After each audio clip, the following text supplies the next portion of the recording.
आज के इस वीडियो में हम क्लास 10th के सोशल साइंस का पीवाईक्यू क्वेश्चन सॉल्व करने जा रहे हैं। इस वीडियो में मैं क्वेश्चन नंबर 30 से करवाने वाला हूं। इससे पहले 1 से लेकर 29 तक के जो आंसर है वो मैंने इस चैनल पर अपलोड कर दिए हैं, आप जाके देख सकते हो। ये वीडियो आने वाले जो फरवरी 2026 में एग्जाम होने वाले बोर्ड के, उसके लिए बहुत इंपॉर्टेंट है, तो वीडियो को शुरू से एंड तक जरूर देखना, क्योंकि बोर्ड एग्जाम पे पीवाईक्यू क्वेश्चन ही रिपीट होते हैं। तो इस तरीके से जो ये वीडियो है ये आने वाले बोर्ड एग्जाम के लिए बहुत इंपॉर्टेंट होने वाले हैं, तो वीडियो को शुरू से अंत तक जरूर देखना। स्टार्ट करते हैं वीडियो को। देखिए क्वेश्चन नंबर 30 कहता है कि प्रशासनिक व्यवस्था को तर्कसंगत और कुशल बनाने में नेपोलियन की संहिता के महत्व का विश्लेषण करें। ठीक है, इसमें हमें नेपोलियन की संहिता के बारे में विस्तार से बताना है। तो देखते हैं क्वेश्चन नंबर 30 से। देखिए 30 की बात करें तो इसका आप आंसर इस तरह लिख सकते थे कि देखिए अब इसमें नेपोलियन की संहिता लिखनी है, तो इसमें क्या है, ये क्वेश्चन इजी है, इसको आप आसानी से कर सकते हो। जैसे देखिए नेपोलियन की संहिता में क्या था कि जन्म के आधार पर विशेषाधिकार की समाप्ति कर दी गई थी, इसके बारे में बता सकते हो। ठीक है, ये जब नेपोलियन आया था तो इसने समाज के अंदर जो विशेषाधिकार था कुछ वर्गों के पास, ठीक है, उसको खत्म कर दिया था। जैसे प्राथमिक स्टेट था, द्वितीय स्टेट था, तृतीय स्टेट था, तो प्रथम और द्वितीय स्टेट को किसी प्रकार का टैक्स नहीं देना पड़ता था। तो इस प्रकार के जो विशेषाधिकार थे इनको खत्म कर दिया था नेपोलियन ने। कानून के सामने अब सभी बराबर होंगे। ठीक है, हर स्टेट के लिए कोई विशेष कानून नहीं होगा, सभी स्टेट के लिए एक समान कानून होगा। इसके अलावा संपत्ति के अधिकार को सुनिश्चित किया गया था कि अब जो व्यक्ति होगा वो निजी संपत्ति रख सकता है। सामंती शुल्क को खत्म कर दिया। ठीक है, जो सामंतवाद एक प्रणाली होती थी यूरोप में उसको खत्म कर दिया, क्योंकि ये जो सामंत होते थे, सामंत मतलब एक तरह के जमींदार होते थे, ये जो टैक्स वसूलते थे तो उसको खत्म कर दिया। इसके अलावा भूदासत्व की समाप्ति कर दिया। भूदासत्व का मतलब ये है कि अगर कोई किसान जो है अपना टैक्स वसूल मतलब नहीं चुका पाता था तो उसको गुलाम बना लिया जाता था, तो उसको खत्म कर दिया गया। ठीक है, इसके अलावा भूदासत्व में बेगार भी आता है। बेगार का मतलब है कि जो जमींदार होते हैं फ्री में मजदूरों से काम करवाते हैं, ठीक है, किसानों से अपने खेतों पे काम करवाते हैं, इसके लिए किसी भी प्रकार का वेतन वगैरह कुछ नहीं दिया जाता, तो इसे भूदासत्व या बेगार कहते हैं। इसको समाप्त कर दिया गया।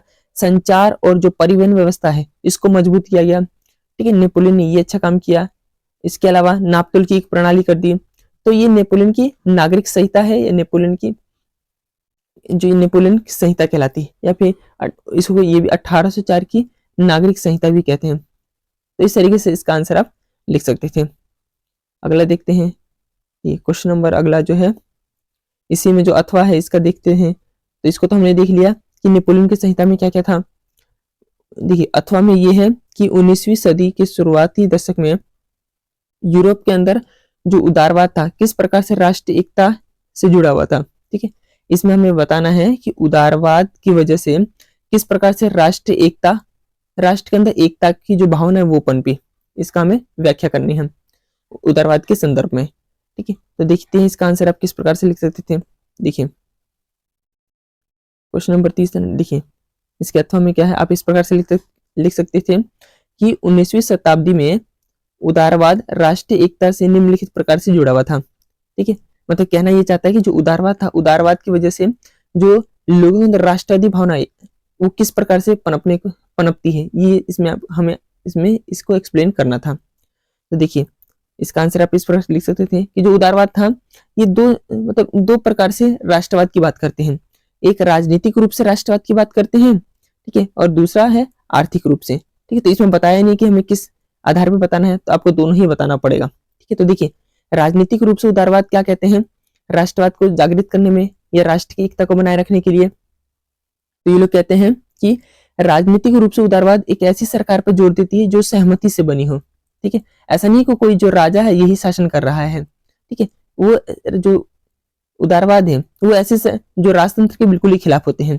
ठीक है, क्योंकि ये क्या है, ये उनका मानना है कि राजनीतिक रूप से ऐसे सरकार पर जोर देते हैं जो सहमति से बनी हो। ठीक है, ना कि केवल एक परिवार के द्वारा ही चलाया जा रहा हो। अगला उदारवाद जो है वो निरंकुश शासकों और जो पादरी वर्ग है, पादरी वर्ग वो जो चर्च का काम संभालते हैं या चर्च के जो हेड होते हैं। ठीक है, तो जो निरंकुश शासक और जो पादरी वर्ग है उनके विशेष अधिकारों की समाप्ति की बात करते हैं। इसके अलावा उदारवाद संविधान की बात करते हैं, संसदीय प्रतिनिधित्व वाली सरकार पे जोर देते हैं और कानून के समक्ष समानता की बात करते हैं। तो राजनीतिक क्षेत्र में उदारवाद इन सब चीजों की बात करते हैं। अब इनका कहने का मतलब ये है कि जो उदारवाद है ये चाहते हैं कि अगर ये सारे देश के अंदर बदलाव आएंगे तो इससे लोगों के अंदर अपनेपन की भावना पनपेगी। ठीक है, लोगों के अंदर राष्ट्रीय एकता को जल्दी देखा जा सकता है। तो इन सब चीजों के लिए जो उदारवादी और इस प्रकार से राजनीतिक रूप का सहारा लेते हैं। इसके अलावा जैसे ये लोग जो उदारवादी लोग हैं, ये कानून के समक्ष समानता कहते तो हैं, लेकिन सबके लिए नहीं कहते, ये केवल अमीर वर्ग के ही पक्ष में है। तो हालांकि जो उदारवादी पूरी तरीके से लोकतंत्र नहीं है, लेकिन राजतंत्र से ज्यादा अच्छे हैं।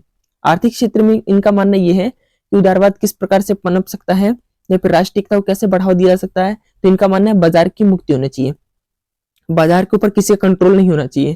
ठीक है, कि मतलब अगर व्यक्ति जो है जैसे इस तरीके से 2 से 3 स्टेट है, तो इस मार्केट के ऊपर मतलब निरंकुश जो शासक है इनका पूरी तरीके से कंट्रोल नहीं होना चाहिए।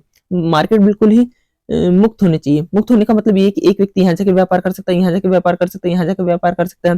जो यहाँ का व्यक्ति वो इधर आ सकता है, यहाँ आ सकता है, यहाँ आ सकता है। तो मार्केट के अंदर वस्तु और पूंजी का जो आवागमन होना चाहिए वो फ्री होना चाहिए। मार्केट जो बाजार है वो पूरी तरीके से मुक्त होना चाहिए, किसी के कंट्रोल में, किसी के नियंत्रण में नहीं होना चाहिए। इसके अलावा जो वस्तु है और जो पूंजी है इसका आवागमन पर राज्य द्वारा लगाए जाने वाले जो कर है उससे मुक्त होना चाहिए। ठीक है, मतलब टैक्स नहीं लगना चाहिए, क्योंकि अगर टैक्स लगेगा तो ये कहीं ना कहीं राष्ट्रीय एकता में बाधा का काम करती है। ठीक है, जैसे अगर मान लेते हैं 2 स्टेट है, दोनों पे मान लेते हैं यहाँ का सामान इधर जा रहा है, अगर ज्यादा टैक्स लगेगा तो जाहिर सी बात है यहाँ का सामान इस स्टेट में नहीं जाएगा। अब जब यहाँ का सामान इस स्टेट में नहीं जाएगा, यहाँ से पूंजी इस स्टेट में नहीं जाएगा, तो ये आपस में जो 2 राज्य ये कनेक्ट नहीं हो पाएंगे। और जब कनेक्ट नहीं हो पाएंगे तो यहाँ पर राष्ट्रवादी भावना कैसे जागृत हो सकती है। इन दोनों जो स्टेट के लोगों को इनको कैसे पता चलेगा कि हम एक ही राष्ट्र के लोग हैं। तो इस तरीके से अगर वस्तु और पूंजी का आवागमन नहीं होगा तो इससे क्या होगा, कहीं ना कहीं राष्ट्रीय एकता में अवरोध पैदा होगी। तो अगर राष्ट्रीय एकता को बढ़ावा देना है तो बाजार की मुक्ति होनी चाहिए। ठीक है, इसके अलावा वस्तु और पूंजी का भी आवागमन बिल्कुल फ्री होना चाहिए, कर से मुक्त होना चाहिए। और ऐसा प्रशा के नेतृत्व में हुआ भी, जुल्फिकार का जब गठन हुआ, क्योंकि जो जुल्फिकार का जब गठन हुआ तो इसमें बात की गई सीमा शुल्क की समाप्ति होगी, रेलवे लाइनों का विस्तार होगा, मुद्रा की संख्या को घटाकर 2 कर दी गई। तो ये जुल्फिकार में ये चीजें आती हैं। ठीक है, अब देखिए आप अब देखोगे इस तरीके से अगर ये 2 स्टेट हैं, अगर यहाँ से लोग वस्तुओं का आदान प्रदान कर रहे हैं, ठीक है, व्यापारी अपना वस्तु का आदान प्रदान कर रहे हैं, पूंजी का आदान प्रदान कर रहे हैं, तो लोग भी आपस में संपर्क कर रहे हैं। अब जब लोग भी व्यापार हो रहा है, वस्तु पूंजी का आवागमन हो रहा है, लेन देन हो रहा है, तो लोगों के बीच भी संपर्क बढ़ेगा और जो ये संपर्क है यही राष्ट्रीय एकता को बढ़ावा देगा। तो इस प्रकार से जो उदारवादी लोग हैं ये राष्ट्रीय एकता को स्थापित करने के लिए राजनीतिक रूप से सहारा लेते हैं और आर्थिक रूप का सहारा लेते हैं। इस प्रकार से आप इसके आंसर को लिख सकते थे, ये बहुत अच्छा आंसर होगा इसके। और कई बार ये रिपीटेड हो रखा है। ठीक है, कई बार जो ये उदारवाद का राष्ट्रवाद को लेकर क्वेश्चन आया हुआ है। ठीक है, बस हल्का सा लैंग्वेज चेंज हो जाता है। यहाँ पे सिर्फ इसने ये लिख दिया कि उदारवाद राष्ट्रीय एकता के कैसे जुड़ा हुआ है। आने वाले टाइम में जो एग्जाम में ये लिख दे उदारवाद का राष्ट्रवाद से क्या लेना देना है या राष्ट्रवाद के फैलाने में इसका क्या योगदान है। ठीक है, तो इस तरीके से ये क्वेश्चन आते हैं।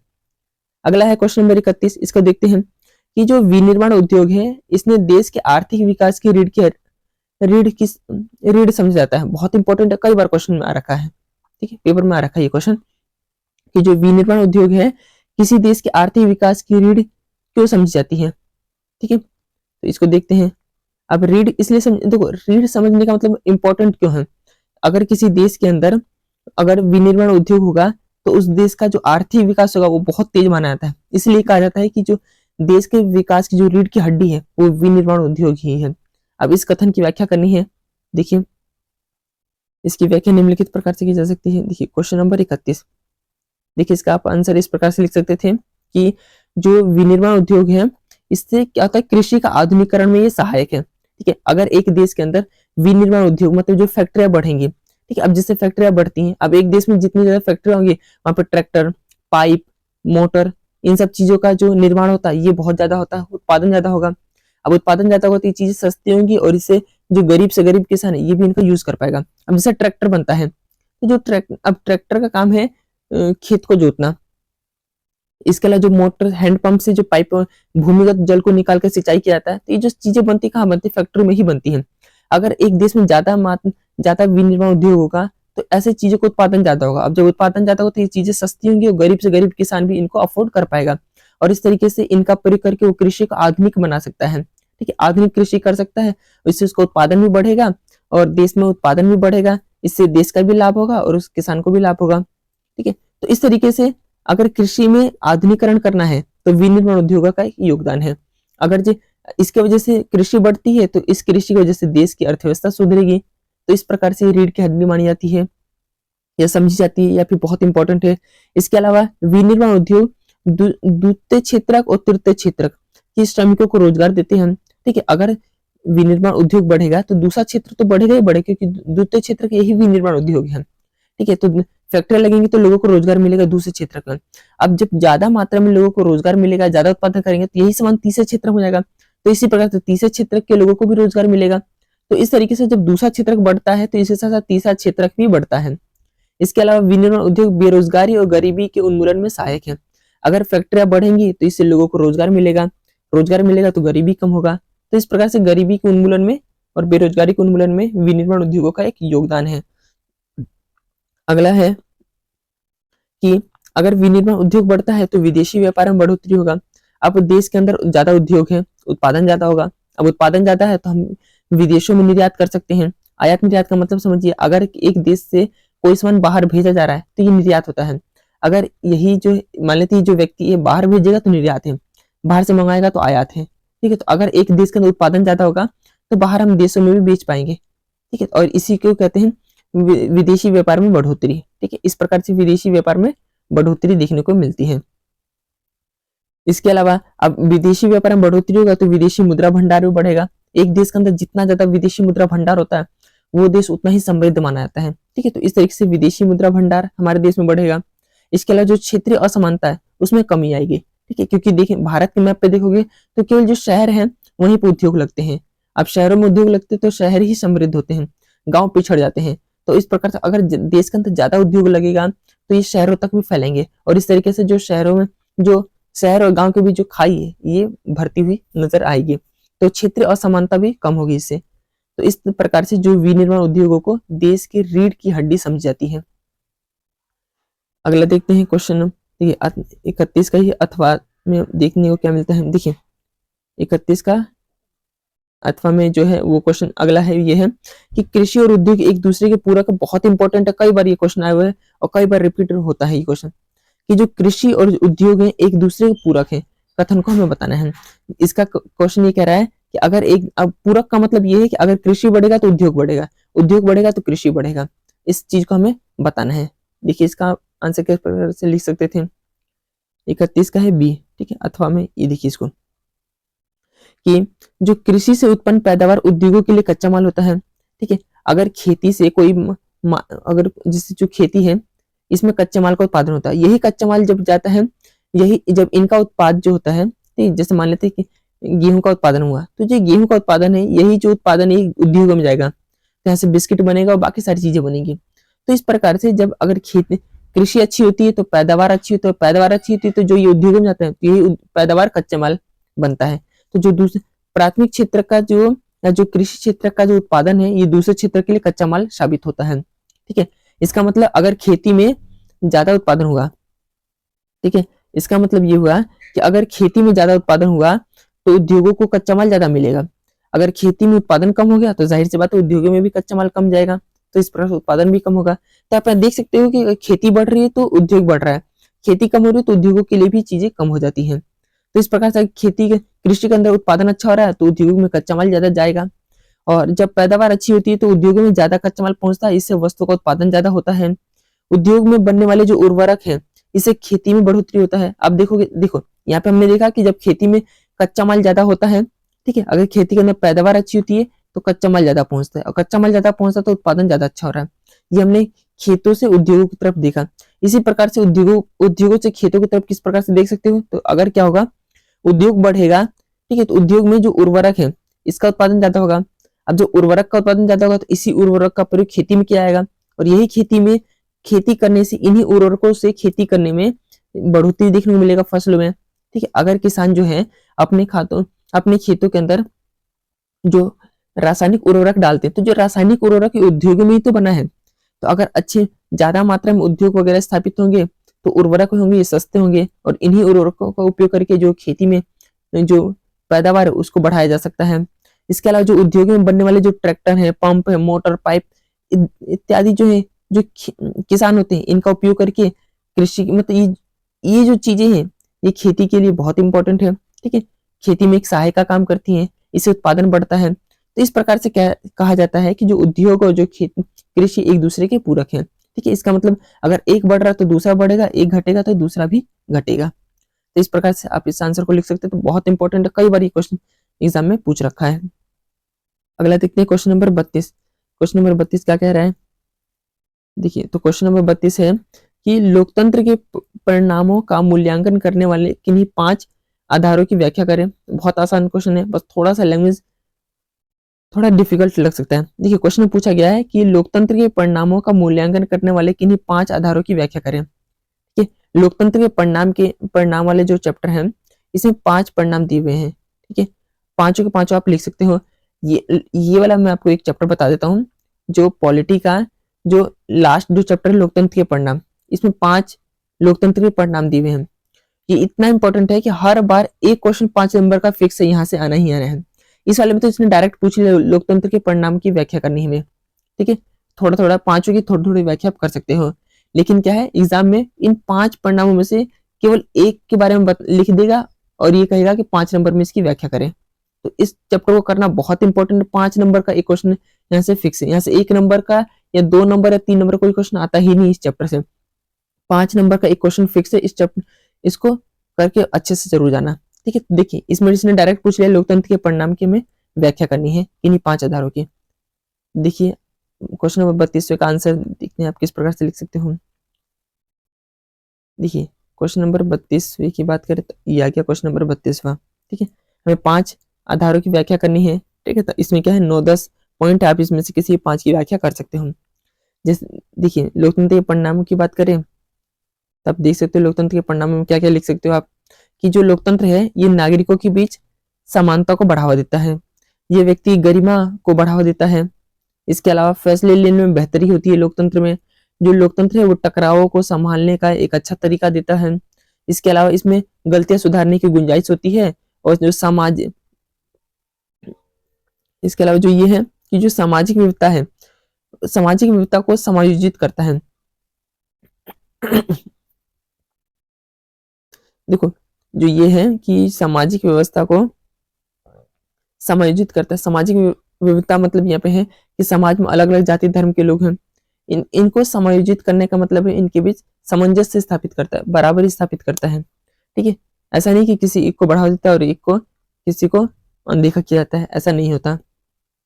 इसके अलावा ऐसी सरकार का निर्माण करता है जो नागरिकों के प्रति उत्तरदायी हो, नागरिकों की आवश्यकताओं और अपेक्षाओं के प्रति संवेदनशील होती है, और यह बातचीत और मोल तोल के विचार पर आधारित होती है।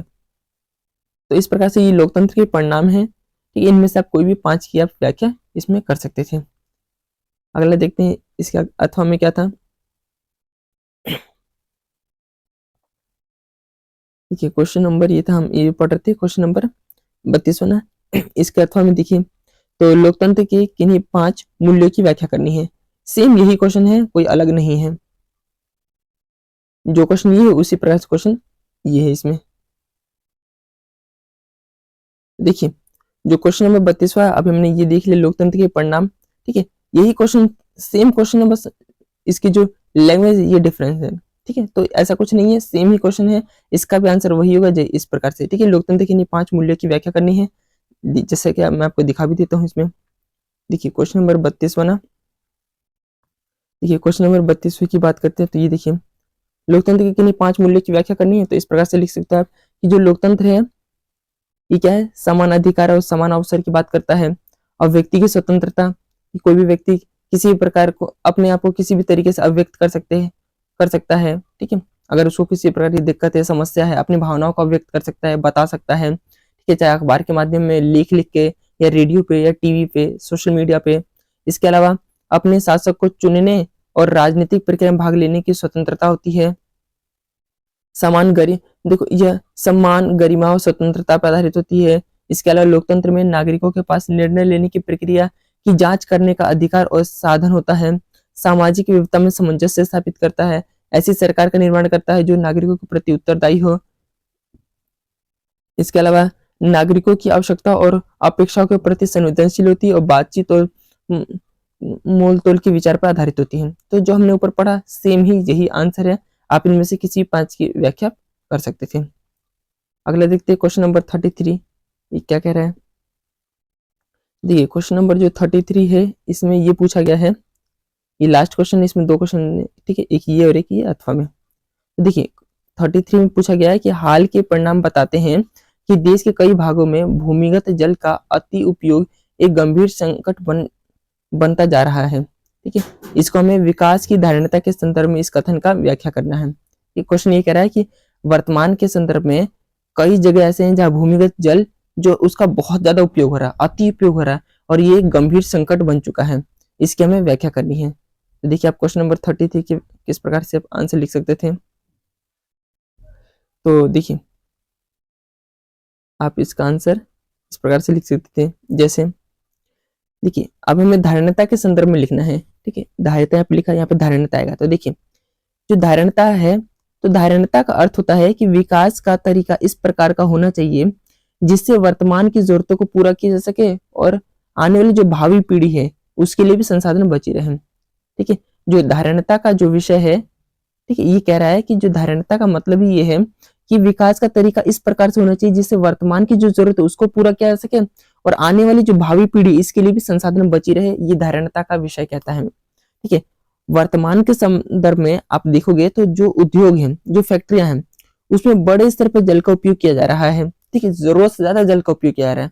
और जो वाणिज्यिक खेती हो रही है, ठीक है, जो मार्केट के लिए, बाजार के लिए जो खेती हो रही है, इसमें किसान क्या है, किसानों द्वारा मोटर के माध्यम से जो भूमिगत जल है इससे सिंचाई कर रहे हैं, ठीक है। मतलब यहाँ पे समस्या ये है कि जो उद्योग है ये बड़े स्तर पर जल का उपयोग कर रहे हैं और वाणिज्यिक खेती के लिए जो किसान है ये अपने खेतों में मोटर के जो पंप वगैरह से भूमिगत जल को निकालकर बड़े मात्रा में सिंचाई के रूप में इसका उपयोग कर रहे हैं।